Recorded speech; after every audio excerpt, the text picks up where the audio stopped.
আমাদের এই অভ্যুত্থান, আমাদের এই বিপ্লব কেবল শেখ হাসিনার বিরুদ্ধে নয়, কেবল আওয়ামী লীগের বিরুদ্ধে নয়, বরং শেখ হাসিনা যে ব্যবস্থা তৈরি করেছে, যে সিস্টেম তৈরি করেছে তার বিরুদ্ধে।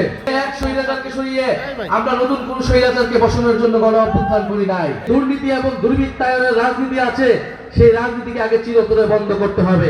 যে দল হত্যার রাজনীতি করে ক্ষমতায় যেতে যাচ্ছে তার কাছে বাংলাদেশের 20 কোটি মানুষ নিরাপদ নয়। নাগরিক পার্টি এনসিপি এবং 11 দলের পক্ষ থেকে মনোনীত করতে পারায় এই নরসিংদীতে আমাদের আরো অনেক যোগ্য মেধাবী প্রার্থী ছিল, কিন্তু জোটের স্বার্থে আমরা শুধু এই নরসিংদী 2কেই বেছে নিয়েছি, শুধু সরোয়ার তুষারকেই বেছে নিয়েছি।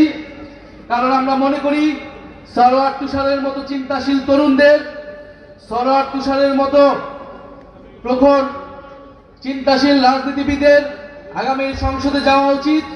কারণ আগামীর সংসদ কেবল কোনো একটি সাধারণ সংসদ হবে না, সেটি সংস্কার পরিষদ হবে, দেশের জন্য নতুন সংবিধান প্রণয়ন হবে।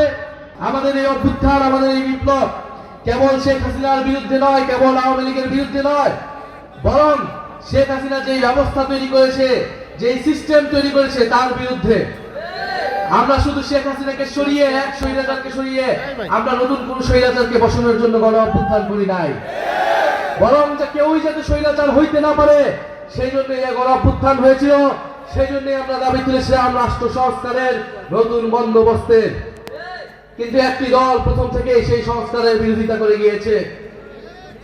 তারা ফ্যাসিবাদী আমলে 31 দফা দিয়ে রাষ্ট্র সংস্কারের প্রতিশ্রুতি দিয়েছিল জনগণের কাছে, কিন্তু 5ই আগস্টের পরে দেখলাম তাদের সেই প্রতিশ্রুতি নাই, বরং তারা জাতির সাথে প্রতারণা করে সকল সংস্কারের বিরুদ্ধে নোট অফ ডিসেন্ট দিয়েছে।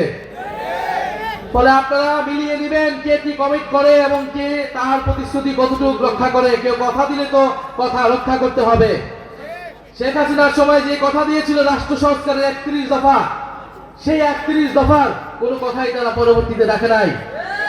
এবং আগামী নির্বাচনে যদি তারা জয়ী হতে পারে তাহলে তারা একটি কথাও তারা কখনোই আর রাখবে না। তারা এখন নতুন নতুন করে কথার ফুলঝুরি দিচ্ছে। আমরা এরকম কথার ফুলঝুরি শেখ হাসিনার মুখে আওয়ামী লীগ আমলে অনেক শুনে এসেছি। 2008 সালের নির্বাচনে আমরা শুনেছি শেখ হাসিনা বলতো যে 10 টাকায় চাল খাওয়াবে। বাংলাদেশের মানুষের ভাগ্য হয় না এই 10 টাকার চাল খাওয়ার, কিন্তু বাংলাদেশের মানুষের ভাগ্য দুর্ভাগ্য হয়েছে যে দেশের শত শত কোটি কোটি টাকা লুটপাট হয়ে গিয়েছে, এদেশের মানুষের গুম খুন হয়েছে, মানুষের কোনো মৌলিক অধিকার ছিল না। ফলে এবার আমরা দেখতে পাচ্ছি কিভাবে ঋণ খেলাপিদের নমিনেশন দিয়ে সংসদে নিয়ে যাওয়ার চেষ্টা করা হচ্ছে। আমরা কোনো মিথ্যা প্রতিশ্রুতি দিয়ে রাজনীতি করতে চাই না। দেশে অর্থনীতি ভেঙে পড়েছে, এই অর্থনীতিকে আবার চাঙ্গা করতে হলে মানুষকে ঐক্যবদ্ধভাবে কাজ করতে হবে। শিক্ষা, স্বাস্থ্য এবং কর্মসংস্থান এই 3টি সেক্টরে সবচেয়ে গুরুত্ব দিতে হবে। এবং এর জন্য দেশের যে দুর্নীতি এবং দুর্বৃত্তায়নের রাজনীতি আছে সেই রাজনীতিকে আগে চিরতরে বন্ধ করতে হবে। যে দল হত্যার রাজনীতি করে ক্ষমতায় যেতে যাচ্ছে তার কাছে বাংলাদেশের 20 কোটি মানুষ নিরাপদ নয়। বাংলাদেশের মানুষ নিরাপদ আর 11 দলীয় জোটের কাছে।